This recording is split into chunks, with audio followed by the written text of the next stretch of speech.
ভাবি, আপনি তো ড্রাইভিং পরীক্ষা দিতে যাবেন, একটা প্রশ্ন করব, উত্তর দিতে পারবেন? আরে অরুণ ভাই, আপনি যে কোনো প্রশ্ন করেন, সব প্রশ্নের উত্তর আমি দিতে পারবো। আচ্ছা বলেন তো, রাস্তার উপর কবরের মতো যেটা দেয়া থাকে ওইটা কেন দেয়া হয়? ওইটা দেখলে বুঝতে হবে গাড়ি স্লো করতে হবে, কারণ রাস্তা প্রেগনেন্ট হয়ে গেছে।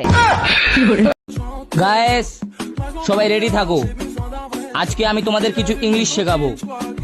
মাদার মানে হলো মা, মাদার মাদার মানে হলো মামা, টি মানে হলো চা, টিটি মানে হলো চাচা, নো মানে হলো না, নো নো মানে হলো নানা।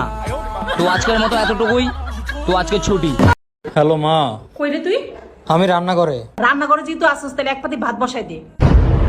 মা আমি বাথরুমে হাঁকতাছি। তাহলে বাথরুমে এক বালতি কাপড় ভিজানো আছে, ওগুলো একটু ধুয়ে দিস। মা মিথ্যা কথা, আমি একটু দোকানে আইছি। তাহলে দোকান থেকে আসার সময় 2 প্যাকেট বিস্কিট নিয়ে আসিস। মা আমি তো মরে গেছি। হাই হাই, তুই মইরা গেছিস? তাহলে এক কাজ করিস, তোর দাদারে জিজ্ঞেস করিস তো এই সম্পত্তির দলিলটা কই আছে। তোর এত বড় সাহস, নিজের বউ থাকতে তুই পরের বউর সাথে লাইন মারিস? বেশ করেছি, আল বাদ মারবো, আবার লাইন মারবো।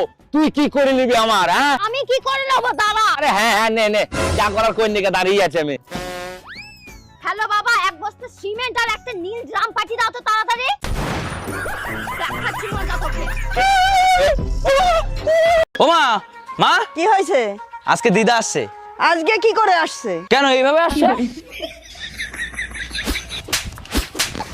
বড়দের সম্মান করতে জানে না?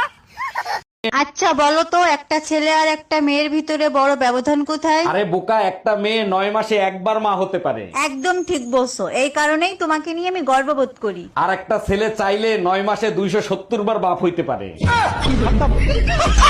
তাই দেখো, আমার দাঁতগুলো আগের থেকে অনেক বেশি ঝকঝক করতেছে না? আরে তাই তো, এ তো আমার থেকেও ঝকঝক করতেছে। কি দিয়ে ব্রাশ করছো? কালকে যে নতুন ব্লু কালারের ফ্রেশ জেলটা আনছিলা না, ওইটা দিয়ে। আরে গাধা, ওটা ফ্রেশ জেল ছিল না, ওটা ফিনাইল ছিল টয়লেট সাফ করার জন্য।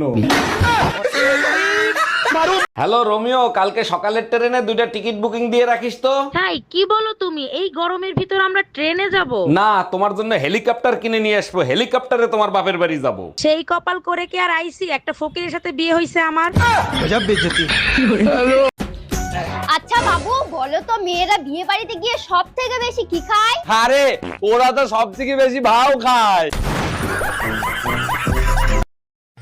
শাশুড়ি কখনো মা হয় না, কারণ শাশুড়ি মা হলে স্বামী দাদা হয়ে যাবে।